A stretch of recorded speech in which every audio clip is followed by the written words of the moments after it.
আল্লাহ তাআলা খুশি হওয়ার কতগুলো কারণ আছে। একে তো দান করাকে এমনি আল্লাহ পছন্দ করেন। দ্বিতীয়ত আপনি কোনো অভাবী মানুষকে, অসহায় মানুষকে যখন দিলেন, সেই লোকটা একটা হাসি দিল, এই হাসিটা আল্লাহ তাআলা কবুল করেন।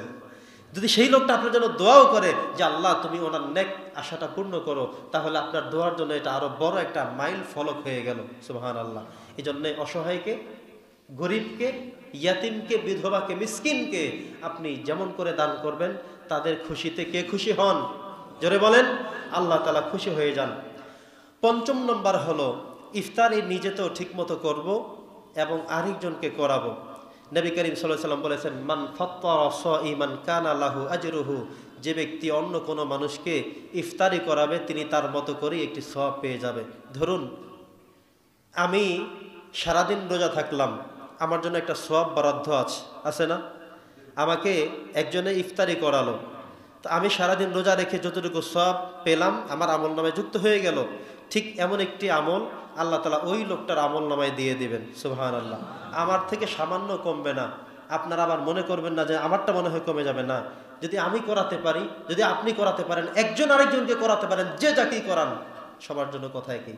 মান ফাত্তারা সাইমান কানা লাহু আজরুহু, যে ব্যক্তি কোনো রোজাদার ব্যক্তিকে ইফতারি করাবে তার জন্য সমপরিমাণ সওয়াব তার আমল নামায় দেওয়া হবে। যদি একদিন আপনি 10 জন মানুষকে ইফতারি করাতে পারেন তাহলে 10টা সওয়াব হয়ে গেল। তবে একটা শর্ত আছে, বলবো শর্ত? আপনাকে রোজা থাকতে হবে।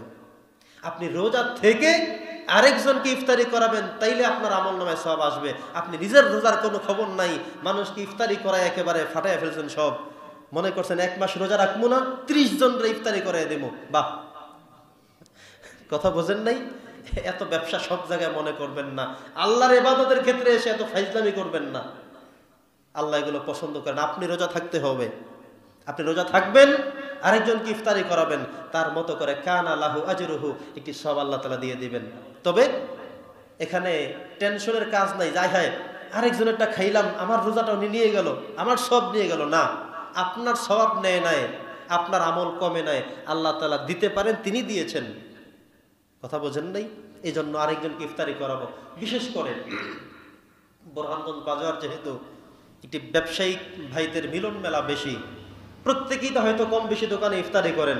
যেমন আপনার দোকানে ইফতারির ক্ষেত্রে আপনি মাথায় রাখেন যে রমজানে যেই সমস্ত কাস্টমারগুলো আপনার পরিচিত, খুব বেশি বাজার সদাই করে, খুব বেশি আপনার সাথে রিলেশন ভালো, আপনি প্ল্যান করে তাদের দৈনিক 5 জন 5 জন করে দাওয়াত দেন। আর এমনিতেই তো আপনি শরবত গোলেন, এমনিতেই তো আপনি মুড়ি কিনেন, বুট কিনেন, আরও কিছু কিনেন। আপনি প্ল্যান করেন যে আমার কাস্টমার যারা, তাদের সাথে আমার একটু সুন্দর সম্পর্ক করার বড় এক লক্ষ্য হলো রমাদান। যেই সময় আপনি ইফতারি করাবেন আপনি সওয়াবও পাবেন, সওয়াবের আশায় করবেন। কাস্টমার বাড়ার আশা না, অন্য চিন্তা না, সওয়াবের নিয়তে করবেন। হৃদ্যতা বাড়বে, ভালোবাসা বাড়বে, এরপরে আপনি সওয়াবও পেয়ে যাবেন। আপনি 5 জনের প্ল্যান করে করে আপনি ইফতারের আয়োজন করেন, ইফতারি করান। এভাবে করে করে আপনি তো একাই করছেন। এরপরে ইফতারি করার সময় দেখবেন কিছু মানুষ রাস্তা দিয়ে যাচ্ছে, কিছু ভালো মানুষ মনে হবে, তাদেরকে ডাকবেন, বসাবেন, ইফতারি করাবেন। নবীজি বলছেন আপনি মাহরুম হবেন না। ওই লোক সারাদিন না খেয়ে থেকে ইফতারি রোজা রেখে যেই সওয়াব পেল, আপনি শুধুমাত্র ইফতারি করার মধ্য দিয়ে হুবহু এমন একটি সওয়াব আপনিও পাওয়ার সৌভাগ্য অর্জন করলেন। আলহামদুলিল্লাহ। 6 নম্বর কথা হলো সাহারি গ্রহণ করতে হবে। মনে করবেন না যে দূর আমি সন্ধ্যাবেলা যা খেয়েছি থাকতে পারবো রোজা, না। তাহলে সাহুর খাওয়ার যে একটি বারাকাত আছে, নবীজি বলেছেন তাসাহহারু ফাইন্না ফিস সাহুরি বারাকা, তোমরা সাহারি গ্রহণ করো, খাও, কেননা এই সাহারির মধ্যে বরকত রয়েছে। বরকত দিয়েছেন কে? আল্লাহ তাআলা। এটা একটা সওয়াব। ইফতারি করলেন, সেটা একটা সওয়াব। আপনি মনে করবেন না দূরে ইফতারি করবো আর কি, সারাদিন না খেয়ে থাকছি, মাগরিব পড়িয়া এরপরে একসাথে করবো, এই কথা বলার সুযোগ নাই। ইফতারির মধ্যেও সওয়াব। আপনি খাইছেন, এটার মধ্যে সওয়াব, কারণ এটা একটা ইবাদত। ইফতারি করাটাও কি ইবাদত? বলেন সবাই, ইফতারি করাটা কি? নিজের টাকা দিয়ে খান, আরেকজনেরটা খান, আরেকজনে আপনাকে খাওয়াও, যেটাই হোক, ইফতারির মধ্যেও সওয়াব আছে, আবার সাহারির মধ্যেও সওয়াব আছে। বিধায় সাহারি গ্রহণ করবেন, অল্প হলেও খাবেন। কথা বোঝেন নাই? সাহারি মিস করা যাবে না, তাইলে আপনি বড় একটা সওয়াবের একটা আমল আপনি মিস করে ফেললেন। 7 নম্বর হলো রমাদানুল করিমের শেষ দশকে ইতিকাফ এর প্ল্যান করেন। আমি আপনাদেরকে যেভাবে বলতে চাই, ইতিকাফ এমন একটি আমল নবীজি জীবনে কখনো ছেড়ে দেন নাই। নবীজি যে আমলগুলো কন্টিনিউ করেছেন তার মধ্যে একটি গুরুত্বপূর্ণ কাজ হলো ইতিকাফ। কখনো ছাড়েননি, কোনো বছর ছাড়েননি, প্রত্যেক বছরে ইতিকাফ করেছেন, এমন একটি আমল। আলহামদুলিল্লাহ পড়েন। কিন্তু আমরা সবাইকে যদি জিজ্ঞাসা করি, হয়তো হাতে গোনা 5 জন পাওয়া যেতে পারে, শতকরা 5 জন পাওয়া যাবে না, এখানের মধ্যে পাওয়া যেতে পারে। শতকরা 2 থেকে 3 জন ইতিকাফ করে, আর কেউ করে না। যে আরে বাবা কেমনি থাকবো মসজিদে এতগুলো দিন। আহারে, যেই আমলটা নবীজি প্রতি বছর করতেন, প্রতি রমাদানে করতেন, সেই আমলটা আমরা করতে পারি না, চিন্তাও মাথায় আনতে পারি না। এখন থেকে একটু প্ল্যান করেন না, দেখেন না আপনার যা বয়স হয়েছে, যদি প্ল্যান আপনি করেন, আপনার সন্তানদেরকে, আপনার ভাইকে, আপনার বাড়িতে বুঝিয়ে শুনিয়ে বসে যান শেষ 10 দিন, বেশি তো না, শেষ 10 যদি বসতে পারেন, তাহলে আল্লাহর সাথে আপনার সাথে একটি গুড রিলেশন তৈরি হওয়ার সম্ভাবনা আছে। কারণ কি, এই 10 দিন আপনি নির্ঘুমভাবে, একান্তে, নীরবে, নিরালে আল্লাহর ইবাদত মশগুল থাকবেন। বেশি বেশি তেলাওয়াত, বেশি বেশি নামাজ। যে সময় সবাই ঘুমায়, আপনি 12টায়, 1টায়, 2টায়, 3টায় শুধু নামাজ পড়তে থাকলেন, আল্লাহকে ডাকতে থাকলেন।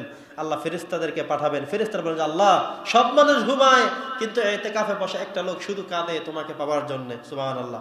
আল্লাহ বলবেন কি বলতে চায়, যে ওইটা বলতে চায়, যে ঠিক আছে, তার দোয়া আমি কবুল করে নিলাম। আপনি যদি অন্তত কিছু নেক আশা করে ইতিকাফে বসে যান, লাভ হবে না লস হবে? লাভ হবে। তো একটু প্ল্যান করেন, দেখেন না এই বছরটা বসা যায় কিনা, চেষ্টা করেন। আপনার বয়স 30 বছর, তো কি হয়েছে তাতে? আপনার থেকে কম বয়সী মানুষই ইতিকাফে বসে। আপনি মনে করতে পারেন না এই বছর খুব ব্যস্ত, সামনের বছর। আপনি দেখেন এমন করতে করতে আপনার 60 বছর হয়ে গেছে, আপনার ব্যস্ততার সময়টাই কমে না। চিন্তা করছেন রিটায়ার্ড করার পরে তারপরে ইতিকাফে বসবো, তারপরে হজ করব।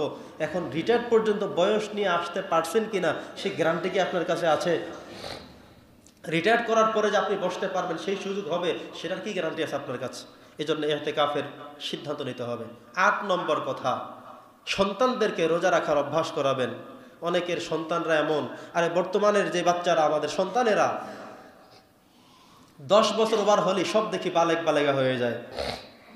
বয়স 12 বছর, 13 বছর, 14 বছর, পরিপূর্ণ বালেগা হয়ে গেছে। আপনি হয়তো জানতেও পারেন, নাও জানতে পারেন, কিন্তু বুঝতে একটা আপনার কাছে আছে, কিছু বুঝতে আপনি বোঝেন। বাবা হিসেবে, বড় ভাই হিসেবে, সেই বুঝ দিয়ে আপনার সন্তানকে ছোট ভেবে, তেও ছোট মানুষ, ওকে জাগানো দরকার নাই, ও ঘুমাও, এই কথা বলে নিজেকে জাহান্নামে ঢুকাইতেছেন। নিজে জাহান্নামে যাবেন আপনি, এই কাজ করা যাবে না।